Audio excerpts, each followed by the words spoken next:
मिंदेंना जनतेच्या छाताडावर बसवणं नक्षलवाद तर तपास यंत्रणांद्वारे मोदी आणि शहांचा दहशतवाद, ठाकरे गटाच्या मुखपत्रातून टीका। विधानसभेसाठी राष्ट्रवादी शरदचंद्र पवार पक्षानं कसली कंबर, जयंत पाटलांच्या उपस्थितीमध्ये विविध सेलच्या बैठकांचं आयोजन तर मतदारसंघांचाही घेणार आढावा। राष्ट्रवादी अजित पवार पक्ष विधानसभा निवडणूक स्वबळावर लढवण्याची चर्चा।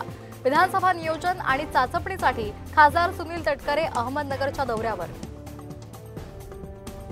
लोकसभेतल्या पराभवानंतर भाजपच्या सगळे सोयरे आदेशाच्या हालचाली, सूत्रांची माहिती।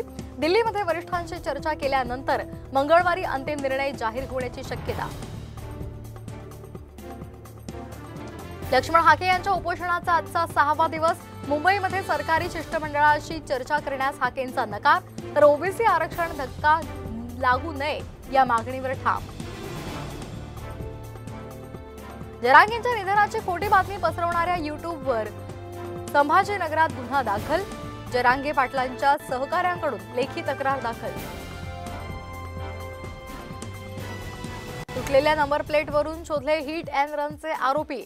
नागपूरच्या दिघोरी टोल नाक्यावर फुटपाथवर झोपलेल्या 8 जणांना चिरडल्याची घटना। पुण्यामध्ये 68 बार आणि पबचे परवाने सील तर 77 चालकांना नोटीस। राज्य उत्पादन शुल्क विभागाची कारवाई। वेळेचं बंधन आणि नियमांचं पालन करण्याचे आदेश। मुंबईनंतर पुण्यातल्या 60 ते 70 रुग्णालयांमध्ये बॉम्ब ठेवल्याचा मेल। पोलीस तपासात अफवा असल्याचं उघड। शक्तीपीठ महामार्ग महाराष्ट्रापेक्षा गोव्याच्या भल्याचा। दारू आणि जुगारासाठी जाणाऱ्यांसाठी राज्याच्या पैशांची उधळपट्टी। न्यायमूर्ती नलावडे समितीचा अहवाल। नीट परीक्षा रद्द करण्याच्या याचिकेवर आज सुप्रीम कोर्टात सुनावणी। कोर्टाच्या निर्णयाकडे देशाचं लक्ष।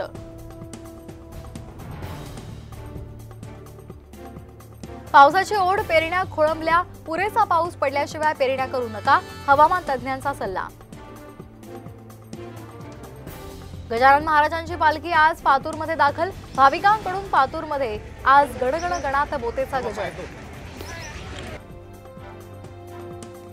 आदिशक्ती मुक्ताबाई पालखीचा आज पंढरपूरसाठी प्रस्थान। सोहळ्याचं 315वं वर्ष।